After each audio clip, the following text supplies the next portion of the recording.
Hey guys, and welcome back to the channel. Like last week, we are going to be doing another show recap into Gypsy Rose Life After Lockup, Season 2, Episode 2. This episode is called Your House or Mine. Another boring episode, but we're going to get into it. So they open up the scene at Ken's house where Ken and Gypsy are going over the situation on the ending of episode 1, where they went to this restaurant to enjoy a meal for their anniversary, and Ken orders a seafood that Gypsy did not want to try, as the waiter said that public shaming is never successful. Gypsy expresses that she was really embarrassed, but she did not want to make it even bigger by discussing it over at dinner. So in the opening scene, this is what they're talking about. Ken takes no initiative to apologize. Instead, he just comes up with the excuse that it was just lighthearted sarcasm. But he realized that it did offend Gypsy. So he is going to now take into account what he says, taking into consideration how she would feel. We then get to see a little bit more of Ryan looking pathetic, as the producers seem to ask Ryan, how do you feel about Gypsy? How, do you wish things would have been different? And he goes, the usual, I still miss her. Sometimes I wish she would call me, blah, blah, blah, the usual story. But then they ask him, which is going to be the highlight of the show, do you have anything that belongs to Gypsy still? So right away, when that question is asked, Ryan's antennas start to perk up, because he knows she's going to watch the show, and he can't wait to show the producers and Gypsy one day when she watches the replay and the recap that he has everything of Gypsy's left over. He has a pillow. He has a blanket that he says that belongs to Gypsy that she left, that he also shares it with Pixie. He points to these pictures on his refrigerator. Like, his whole house is left just the way Gypsy left it when she walked out of that door. No joke. And in my opinion, how do you expect to get over someone when everywhere you look, there's memorabilia, there's memories all over the place? So of course he goes back to crying his eyes out, which is totally embarrassing, but Ryan has no shame. That's something him and Gypsy have in common. They have no shame. We then see Gypsy in the kitchen, attempting to make some breakfast, where she starts trying to crack an egg in a pan, and she's like, I can't make eggs on this janky stove of yours. And Ken comes in to find out what's going on, and he asks Gypsy, well, did you oil the pan? Did you put any oil, any butter? And she's like, no. And he's instructing her, like, this is not how you make an egg. You have to oil the pan, which is so bizarre that she can't even make an egg. Like, she would not survive on her own, and I don't know how she's going to be making her baby girl breakfast when her daughter is of age, where she needs to make her breakfast for school and lunch and cook dinner. Like, you can't expect Ken to do all of these duties, motherly duties, and him work as well. So this is going to really be interesting, that this woman can't even crack and scramble an egg. Ridiculous. So after almost burning down the fucking house, Ken saves the day, where he makes the eggs, and he goes, so there you go. Now you know how to make eggs. And she's like, yeah, after lying, saying that at her house she knows how to make eggs. No, you don't. They go ahead and go out for lunch. And this time, instead of seafood, Ken decides to order, I think it's some fried cauliflower. And she, tries this, and she actually likes it, which is surprising, because Gypsy doesn't like to eat anything. If it isn't baby food or puree food and royal mashed potatoes. She's not eating it. Then Gypsy tells Ken that she has a dentist appointment where she's going to get new caps, I believe, from the top of her for the top of her mouth. And she comes up with lie 247, where they cut to a clip of her saying back in March 2024 that my mom told the doctors that my teeth were chipped and that they were painful, and that's why I decided to take them out. Oh, so it wasn't because you had chemo? So this is her explanation to her new explanation as to why she has fucked up teeth growing up. It wasn't the bottle that she was sucking on since up for years, since she was a baby, up until her and Nicholas Godejohn, her co-defendant, being apprehended for the murder and criminal acts of her own mother. No, it wasn't the sodas and pop and all the candy and junk food that she was eating. And no, it wasn't her microdeletion. No, it wasn't the fact that her teeth, she was just unfortunate just to have bad teeth, as you can see as with all her childhood photos, how horrible her teeth were. No, it wasn't that. It was this new excuse or alleged lie 247 that her teeth were chipped.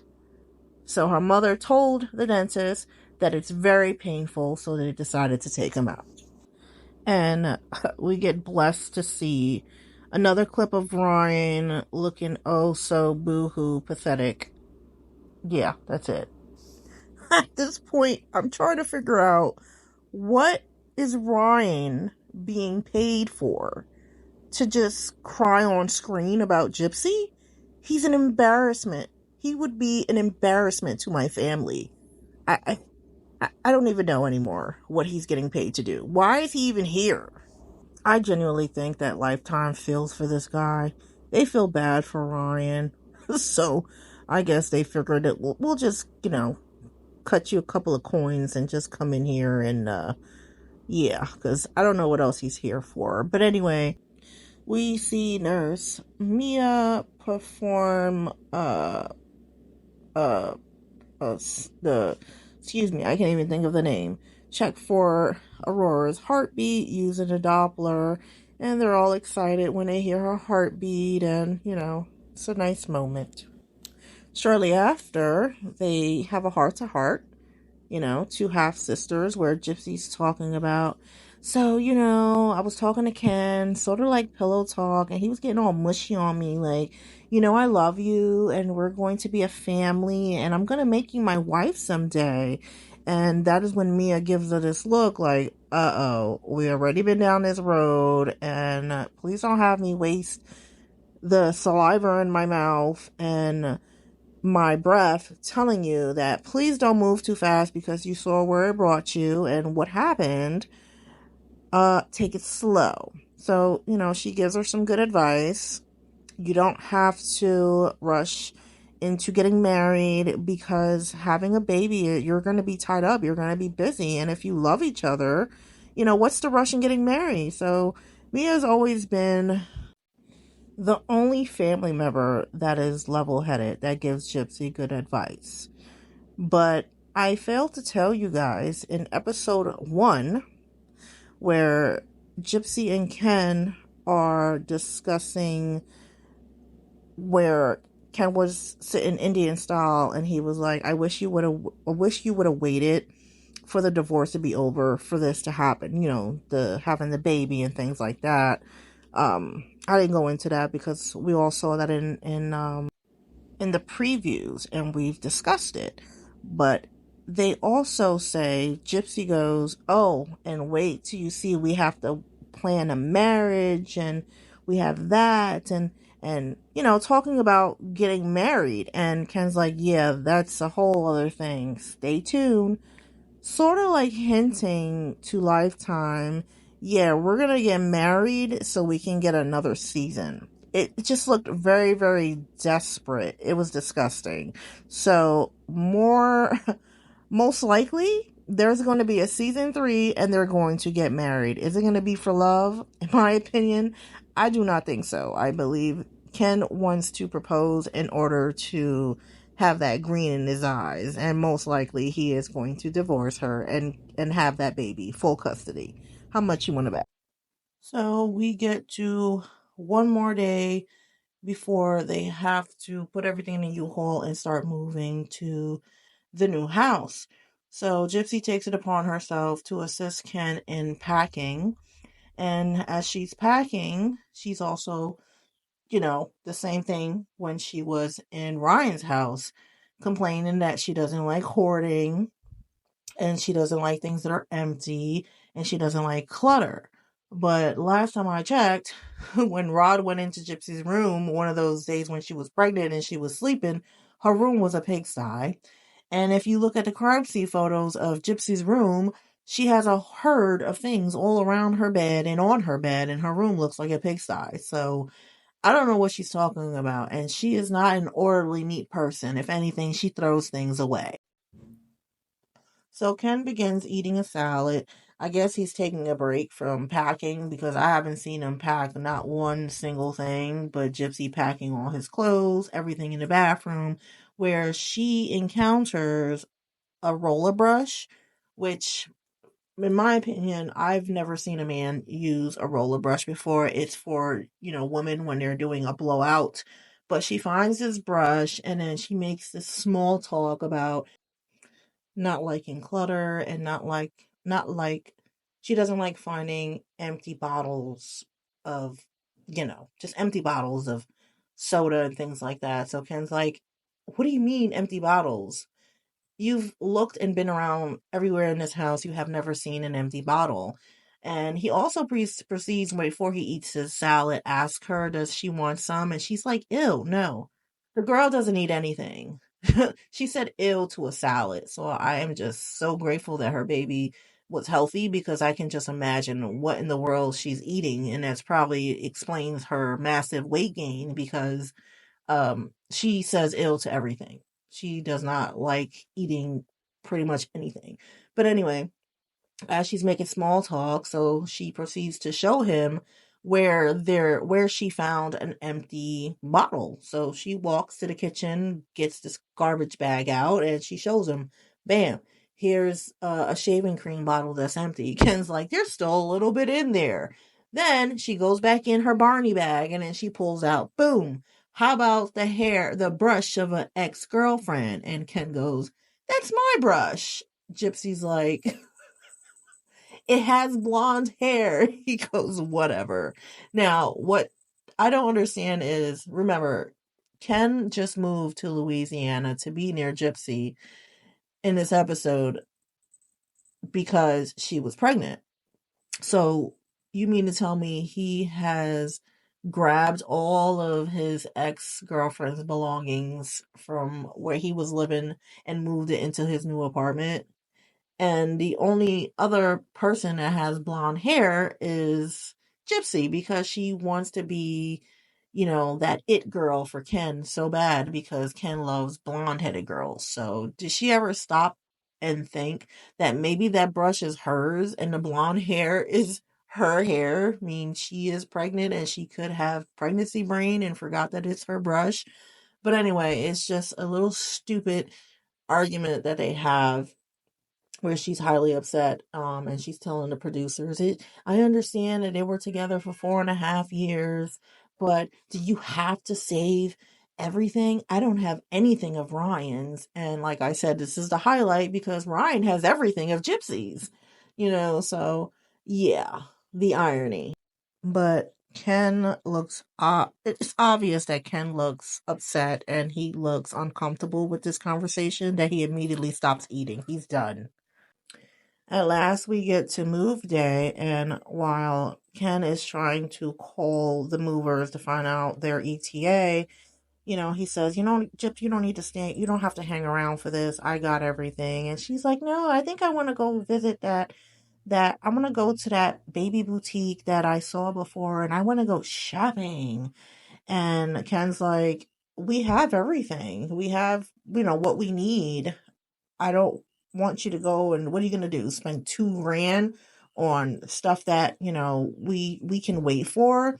And she's like, we have nothing. And whatever I have is for my room. And he's like, well, I hope you're not planning on getting doubles of everything, because that just doesn't make sense. And Gypsy has it in her head that she is rich and she wants to get double of everything. She wants to get a double bassinet, a double crib for his house and her house, when she's not taking into effect that eventually, if she's counting down to the days when she's off parole and her freedom, you guys are going to be combined in one house. So why do you want to spend so much money on double items when, babies grow out of clothes quickly as soon as you get them from 0 to 3 months? They grow out really fast. And then even with diapers, so you don't want to overstock on these things. So you definitely don't want to, double buy cribs and bassinets, while Ken is trying to explain to her the baby's not going to even need a crib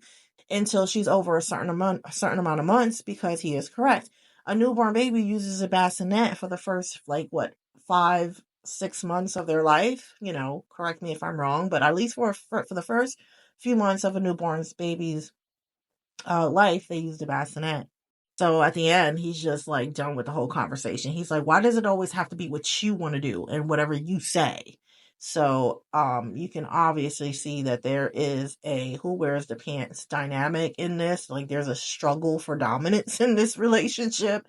And that's another contributing factor, I think, to the struggles in their relationship, aside from the communication barriers that they have. This episode, Your House or Mine, then ends with Gypsy and Ken finally moving into their new home. And you will eventually notice that this is the house that Gypsy Rose was taking selfies in, with her postpartum body pictures, where you can see the pole in the background. And this is a house where they also spent the holiday dinners. Was it for Thanksgiving and Christmas? So they start settling in. Parker gets to check out the backyard, and we end the show with Ken picking up Gypsy and his extra skinny chicken legs. That is all, folks. Really, really boring. Then there's a couple of clips in there where Gypsy is confessing that she feels guilty about how she did Ryan, and we all know this is all just an act to make pretend and show that she's just matured. We all know she doesn't really give a damn about anyone's feelings but her own. That is my opinion, and quite frankly, the opinion of many people, because she's showed who she is on many occasions. On many types of occasions. But that was it for this episode of Life After Lockup, episode 2. And I hope you guys like it. Please leave your comments down below. And I look forward to bringing you another video and doing another recap of Life After Lockup, episode 3, next week. As always, please take care of yourself and be safe. Goodbye for now.